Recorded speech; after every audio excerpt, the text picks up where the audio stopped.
Mesdames et messieurs, soyez salués où que vous soyez, partout à travers les quatre coins du globe. Dès que vous êtes là, mettez suffisamment de j'aime et partagez la vidéoconférence partout à travers le monde. Le président nord-coréen Kim Jong-un vient de faire une grosse demande à la Fédération de Russie. Une demande qui inquiète Zelensky, les États-Unis d'Amérique et l'OTAN concernant ici ce conflit russo-ukrainien. La demande en question fait suite ici à une aide militaire à la Fédération de Russie. Vous savez, l'Ukraine et la Russie ont une coopération militaire stratégique bilatérale où l'un ou l'autre doit apporter de l'aide. On a vu même d'ailleurs, M. Kim Jong-un avait apporté ici des obus et d'autres systèmes de matériel militaire à la Fédération de Russie, d'un coût allant presque à 7,7 milliards de dollars américains.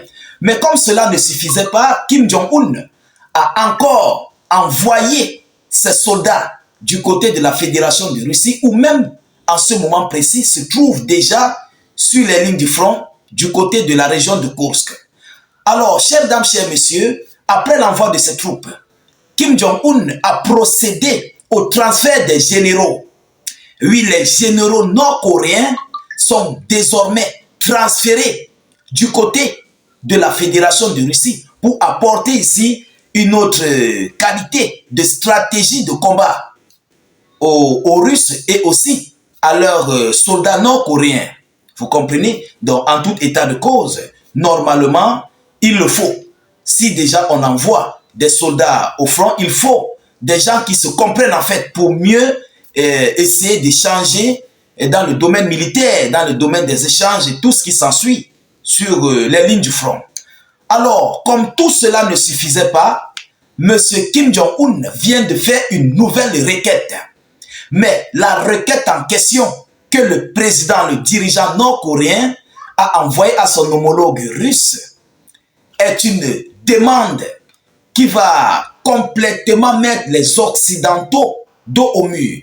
Et oui, parce que là, Kim Jong-un a complètement balayé, il a complètement banni toutes les plaintes américaines, il a banni toutes les plaintes de Volodymyr Zelensky et tout ce qui fait le tapage à la une des médias otaniens sur l'envoi d'éventuels de soldats nord-coréens du côté de la Fédération de Russie. Mais Kim Jong-un est passé à la vitesse supérieure. Chères dames, chers messieurs, quel est ici le contenu de cette requête que Kim Jong-un a envoyée à Vladimir Poutine? De quoi s'agit-il? Alors, partagez au maximum la vidéoconférence, surtout, mettez-la dans tous les groupes possibles. Et oui, dès que tu vois cette information, mets cette vidéo dans tous les groupes que tu as dans ton téléphone. Il s'agit de quoi?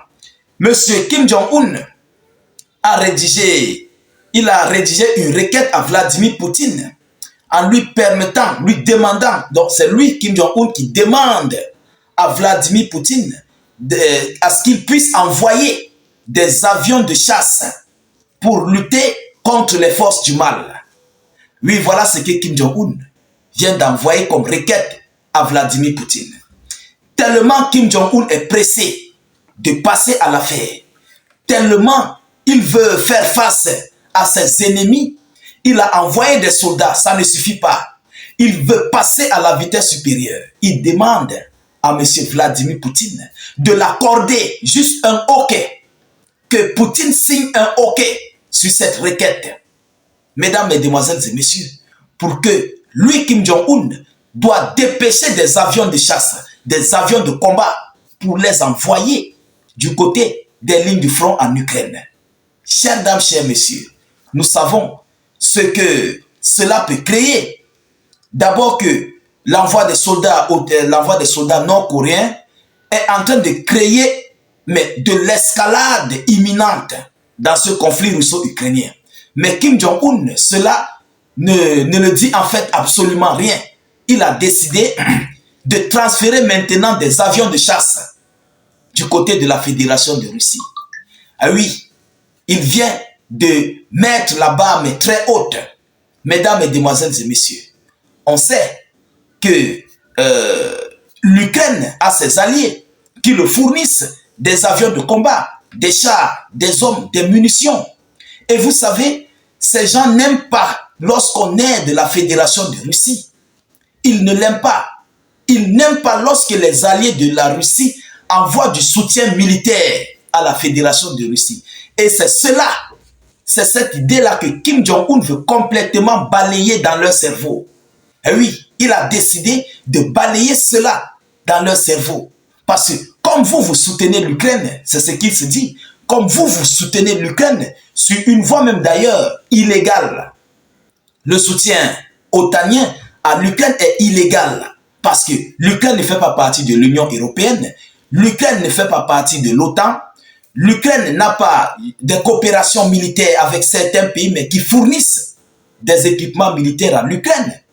Mais la Corée du Nord même, qui est un allié à la Fédération de Russie et qui a une coopération signée et reconnue par les différentes organisations du monde, lorsque elle se permet d'envoyer des soldats, des munitions, des obus, les Otaniens et Américains commencent à faire du tapage et des menaces. Vous avez vu ces menaces. Donc, c'est pourquoi Kim Jong-un a encore décidé, mais d'ajouter la chose. Oui, il a décidé d'augmenter le piment dans la sauce, s'il faut le dire ainsi.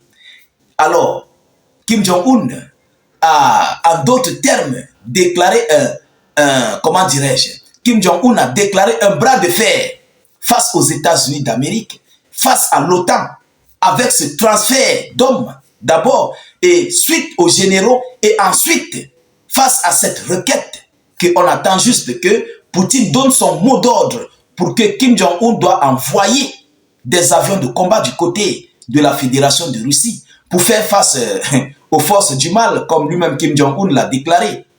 Vous voyez, voilà à quel niveau ce conflit est en train de se retrouver. Et oui, alors, ça c'est un défi que Kim Jong-un veut lancer aux Otaniens, à tous ceux-là qui continuent d'apporter, d'envoyer des menaces contre la Corée du Nord.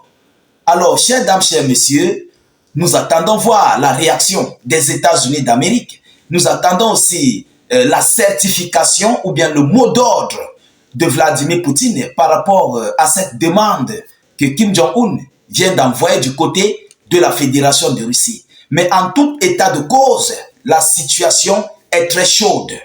Oui, elle est très chaude. Après des obus, ce sont des soldats, après des généraux et ensuite, nous sommes en cours d'attente au dépêchement ou bien à l'envoi des avions de chasse nord-coréennes du côté de la Fédération de Russie. Chères dames, chers messieurs, nous continuons de suivre cette actualité de près.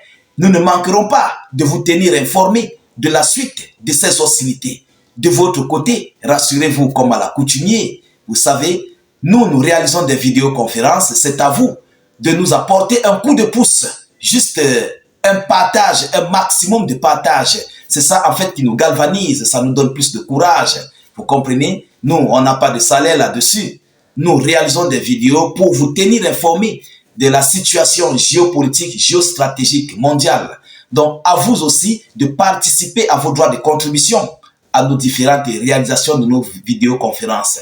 Donc, en partageant la vidéo, en laissant au maximum de commentaires, en poussant beaucoup de j'aime et de cœurs. Et aussi, n'hésitez pas de laisser notre slogan qui est « Vive la paix dans le monde ». Alors, lorsque vous l'avez fait, allez-y sur le lien de notre chaîne YouTube. Dans la zone de commentaires, n'hésitez pas de cliquer sur le lien YouTube. Vous comprenez? Dès que vous cliquez, le lien va s'ouvrir. Ensuite, vous cliquez sur s'abonner et vous rejoignez notre chaîne YouTube. Vous cliquez sur s'abonner et vous activez la cloche de notification pour ne plus rater nos prochaines émissions. Je vous reviens tout à l'heure pour une prochaine série d'actualités. Soyez encore salués une fois de plus. Ciao, ciao.